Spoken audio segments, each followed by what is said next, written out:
Bonjour Philippe, vous êtes conseiller régional de Provence-Alpes-Côte d'Azur et conseiller municipal d'opposition à Nice depuis 10 ans. Et aujourd'hui, vous nous parlez d'un sujet absolument poignant. Bonjour Richard. Richard, est-ce que vous connaissez l'INSPE? Non. Alors pour le dire simplement, l'INSPE, pour Institut National du Service Public, c'est en gros ce qui a remplacé, ce qui a pris la suite de l'ENA. C'est donc dans cette école qu'on continue de former les hauts fonctionnaires de notre nation. Et comme dans de nombreuses grandes écoles, il est de coutume que les promotions de l'ENA, et donc désormais de l'INSPE, se dotent d'un parrain, se baptisent d'un nom.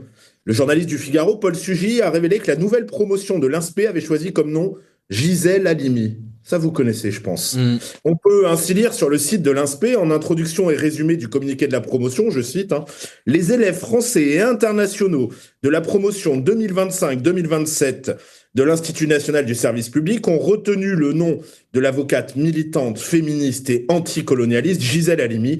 La promotion montre ainsi son attachement à la cause universelle des droits des femmes, la lutte contre les injustices et la défense de l'état de droit. Alors même si on sent bien que tout ça penche franchement à gauche, le portrait reste éminemment flatteur, avec quelques omissions néanmoins. En effet, si on présente ici, et comme toujours désormais, Gisèle Halimi uniquement sous l'angle plus confortable des combats féministes, on oublie bien opportunément qu'elle fut aussi l'avocate des terroristes du FLN algérien.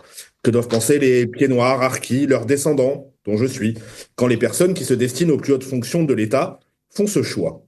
D'ailleurs, lorsque l'historien Benjamin Stora, ancien militant trotskiste par ailleurs, proposa l'entrée de Gisèle Halimi au Panthéon, rien que ça, ce sont des descendants de Harki qui s'y opposèrent le plus fortement.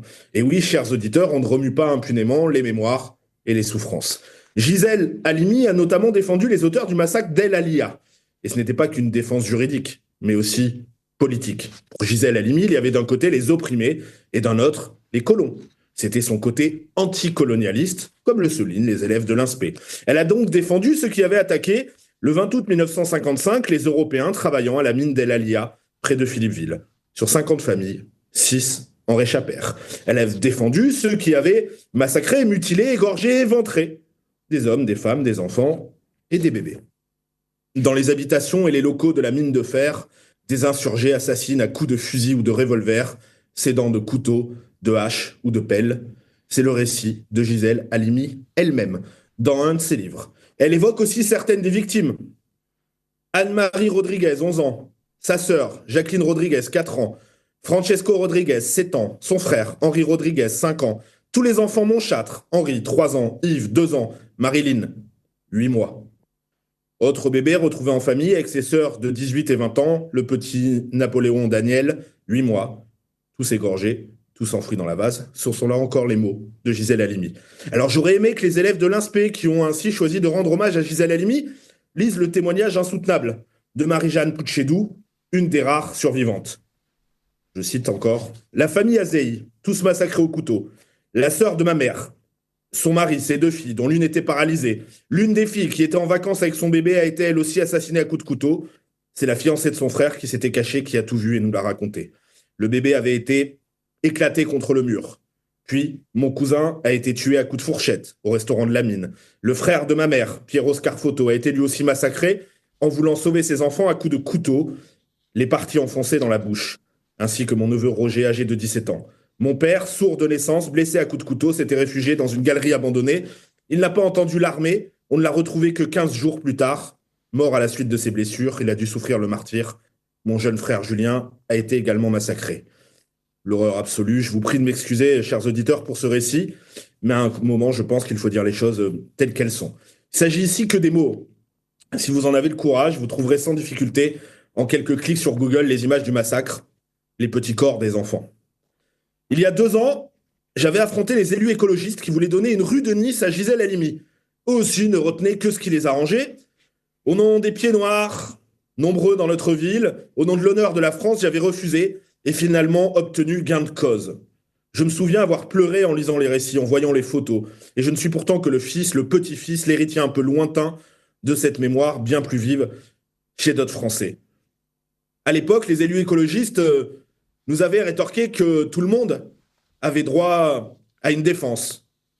Et je leur avais répondu que tous les défenseurs n'étaient pas obligés d'être honorés. Cette mémoire, dont les élèves de l'INSPE, empêtrés dans leur fantasme idéologique, aujourd'hui se moquent bien. Je ne faisais déjà que très moyennement confiance aux énarques. Que penser de celles et ceux, comme dirait Macron, qui ont pris leur suite? Oh, heureusement, fort heureusement, l'ENA, l'INSPE ne sont pas les seules grandes écoles où on forme les élites de la nation.